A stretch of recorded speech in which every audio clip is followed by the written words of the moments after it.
bueno, hemen daukagun ariketan, bi arrunt, horrek ez nahi dau. Hora X eta bestia Y, eta jakinda, batura 140 dala, beraz. X gehi, berdin 140. Handiena, txikienarekin txikituz gero, beraz guk erabaki behar dugu, handiena eta zindan txikiena, hor berdintotzo, bale? Zatiduran bi emoten dago, zatidu gero biok, eta ondarra 14 izango da.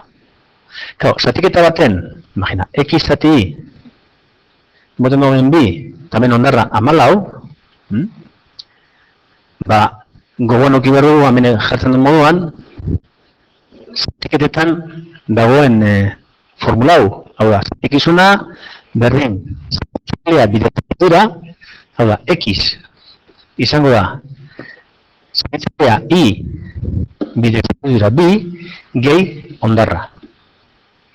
Eta automatikoki formula hau jakin ezkero aplikatzen, geratzen da zen ekuazioa da. Eta daukagu txoio bat, hemen baukagu ja X askatuta.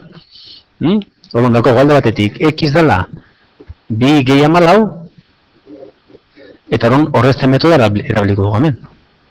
Goiko ekuazioan, X-aren ordez, bi gehi 14. Gehi Y izango da 140.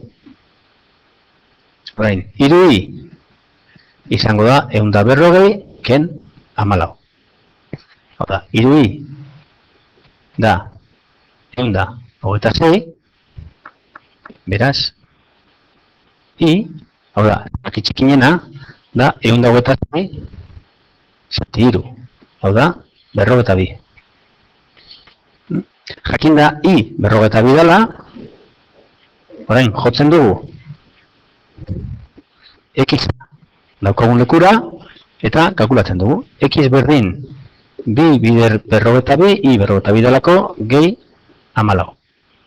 Hau da, 44 gehi 14, X berdin 98. Vale? Beraz, bi zenbakiak izango dira. Bata 98 eta bestea 42.